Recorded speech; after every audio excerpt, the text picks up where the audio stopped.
Imagine a life without a refrigerator. Sounds terrifying, right? For most of us, it's hard to picture. We depend on fridges for everything, from storing leftovers to keeping our favorite ice cream frozen. But for the Amish, this is just everyday life. They've perfected the art of preserving meat without using a single ounce of electricity. Passed down through generations, their methods are not just effective. They might even outperform your high-tech freezer. In a world dominated by gadgets and modern conveniences, the Amish stand out by embracing simplicity. No fancy technology, no refrigeration, just age-old, time-tested techniques. And when it comes to preserving meat, they're not just good, they're exceptional. The Amish aren't merely keeping their food edible, they're making it last longer and taste better. I'll be honest, the first time I tried Amish-cured ham, I was skeptical. No fridge? Really? But the flavor was incredible. Smoky, rich, and unlike anything I'd ever pulled out of my freezer. If you think meat stored without refrigeration must be dry or stale, think again. The Amish have refined these techniques to do more than just preserve. They've found ways to enhance the taste. Their mastery turns preservation into an art. Salt curing. Salt has long been a dependable tool for keeping food from spoiling, and the Amish have truly refined this age-old method. They've mastered using this natural mineral to preserve meat by applying thick layers of salt to the surface. This draws out moisture, the main cause of spoilage, making it hard for bacteria to thrive. Since moisture speeds up decay, salt becomes the key player in stopping it. But it's not as easy as just tossing some salt on and hoping for the best. The Amish use a very deliberate approach, treating each cut, whether it's pork, beef, or chicken, with careful attention. They make sure every bit is fully coated, covering all surfaces completely.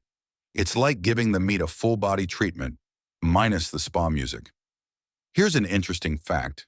The term "worth your salt" comes from a time when salt was as valuable as gold.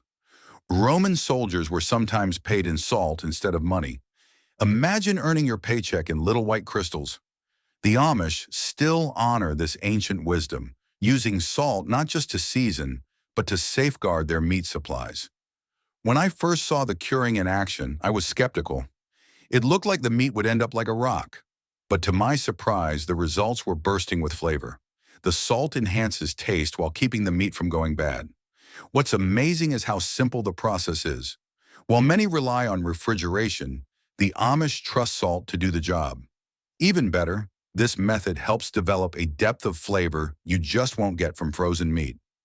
It's a tradition passed through generations, with each family putting their own twist on it. Still, salt alone isn't always enough, especially with changes in temperature or while transporting meat. That's why the Amish pair it with other methods for best results. Smoking. Smoking is another powerful method in the Amish toolkit for keeping meat fresh, and it brings more than just that rich, smoky flavor. It's also a strong preservation method. The Amish are skilled at using smoke to further dry out their meats, helping them stay safe to eat far longer than fresh cuts.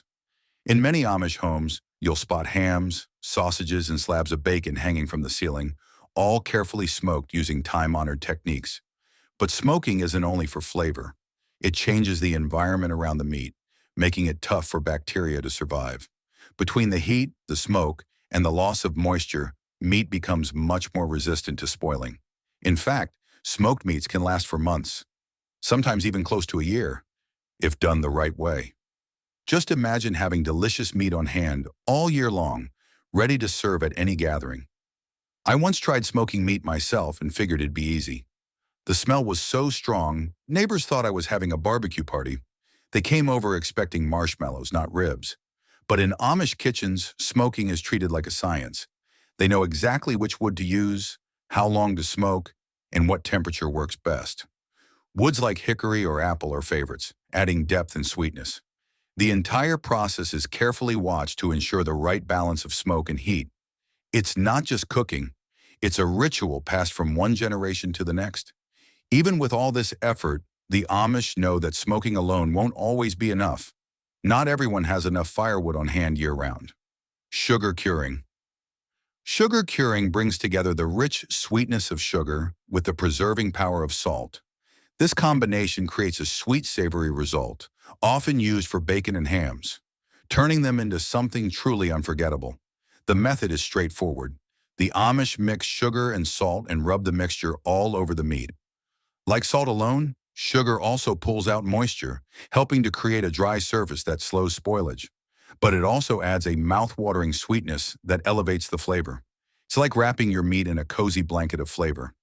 Think of sugar curing like nature's version of sweet and savory meat candy, only it lasts way longer than anything store-bought. The first time I tried sugar-cured bacon, it was like discovering a hidden gem. Sweet, salty, and packed with flavor. It was breakfast magic. But it's more than just taste. It shows how creative the Amish are with their preservation methods. Sugar curing isn't a modern idea either. It's been used for generations, back when people realized sugar could do more than sweeten tea. The Amish have taken this technique and perfected it over time, allowing meat to stay fresh for months. With proper storage, sugar-cured meat can last well into the winter. The key is balance. Too much sugar, and the meat tastes like dessert. Too little, and you lose the magic.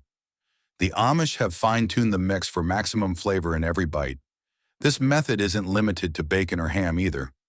Pork loins and even beef cuts benefit from sugar curing, each bringing its own twist. While sugar curing adds amazing taste and solid preservation, it can leave a sticky surface. To fix that, the Amish usually dry the meat afterward. This step firms up the texture, making it easier to handle and chew. It's just another way they turn basic ingredients into something remarkable. Vinegar. When it comes to preserving meat, the Amish don't mess around. One of their key ingredients is vinegar. It's not just for salads. This sour stuff actually kills bacteria. Vinegar has a high level of acidity, which means it's basically a hostile environment for any microbes that try to move in. That makes it perfect for pickling sausages, fish, or even full cuts of meat. And guess what? It's not just about keeping things from going bad. Vinegar brining adds flavor too. That sharp tang seeps into the meat, giving it a zesty kick that can make even a plain old pork chop taste like something special. The Amish aren't throwing their meat into a tub of vinegar and hoping for the best. They've got this down to a science, balancing acidity, salt, and maybe even a touch of sugar to create the perfect preservation mix. I once tried pickled chicken at a family gathering, and I've got to say, it wasn't for everyone. Some of us were into it, some weren't. But the point is, it lasted forever in the fridge, and that's kind of the goal here. Now, the Amish often add herbs and spices to their vinegar brines, things like garlic, dill, peppercorns. So you're not just preserving the meat, you're infusing it with serious flavor. This method has been passed down for generations, and for good reason. It works. Vinegar is cheap, effective, and doesn't need refrigeration to do its job. Just soak your meat, seal it up, and boom, dinner for weeks. Rendering lard. Let's talk about lard. Yeah, that old school fat your grandma used to swear by. The Amish still use it today, not just for frying up potatoes, but for preserving meat. The process is called rendering. They take pig fat, heat it slowly until it turns to liquid, and then pour that hot fat over cooked or cured meat. As it cools, it solidifies into a white waxy seal that keeps out air and bacteria. Think of it like nature's vacuum sealer. Once the meat is submerged in that lard and stored in a cool place, it can last for months, sometimes even longer. It's old school, no doubt, but incredibly effective. The first time I saw meat covered in fat, I thought, no way that tastes good. But I was wrong. The lard actually keeps the meat super moist and gives it this rich, almost buttery flavor when you reheat it. Plus, you can reuse the fat for cooking, so nothing goes to waste. This method dates back centuries, and the Amish have kept it alive because it works. When you don't have a freezer or just don't want to rely on one, rendered fat is a brilliant alternative. It's not just about storing food. It's about using every part of the animal and respecting the work that went into raising it. Root cellars. Ever been in a root cellar? It's cool, dark, a little musty, and absolutely perfect for storing meat. The Amish build their root cellars underground, where the temperature stays between 32 degrees Fahrenheit and 40 degrees Fahrenheit year-round. That's basically refrigerator temps. No electricity needed. Here's how it works. The earth insulates the cellar, keeping it cool in summer and just above freezing in winter. Meat, especially smoked or cured cuts, can be hung from hooks or stored in bins, away from light and heat. The humidity helps too, preventing the meat from drying out too fast. One time I tried to store some sausages in my basement and called it a root cellar. Spoiler, it wasn't. They got moldy in a week. The Amish, on the other hand, know exactly how to manage airflow, moisture, and temp to make this work. Some even use barrels of sand to store cured meats, bearing them like little treasure chests. Others hang hams from the ceiling beams. It's low-tech brilliance, and it's been used for centuries. Root cellars aren't just for meat either. Potatoes, carrots, apples, and even cheese get stored down there. But meat, that's the gold standard, especially when you've gone through all the effort to cure, smoke, or brine it. The cellar becomes a sacred space, a place where your hard work can sit and age like a fine wine. Outdoor freezing. When winter hits hard and the mercury drops, the Amish turn the whole backyard into a freezer. No joke.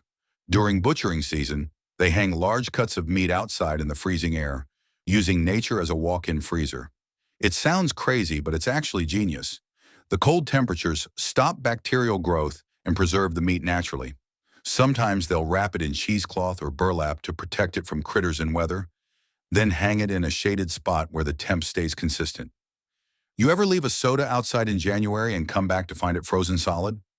Same concept, but with meat. This works best when the temps stay below freezing for weeks. That way the meat freezes evenly and stays that way until it's time to eat. The Amish might also stack frozen meat in outbuildings or sheds, layering it with straw for insulation. Some families even create temporary ice houses, stacking blocks of ice cut from ponds and using sawdust as insulation to keep things frozen for months. It's old-school refrigeration without the power bill. But it takes planning. You need the right weather, the right storage space, and a close eye on the forecast. One warm spell, and you could lose your stash. But when it works beautifully. Pressure canning.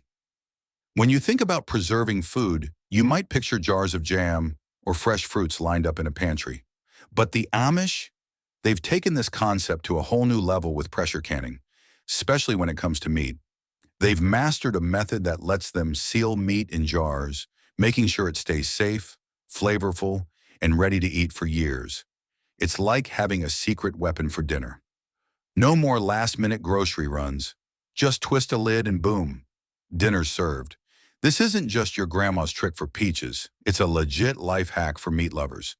By sealing meat in jars and cooking it under high pressure, they create an airtight environment that kills off any bacteria and locks in freshness.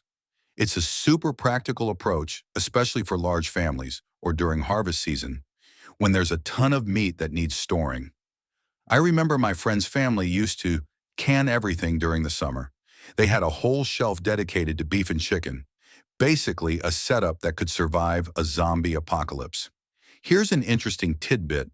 Properly canned meat can last anywhere from 3 to 5 years if stored in cool conditions. That's longer than some of my friendships.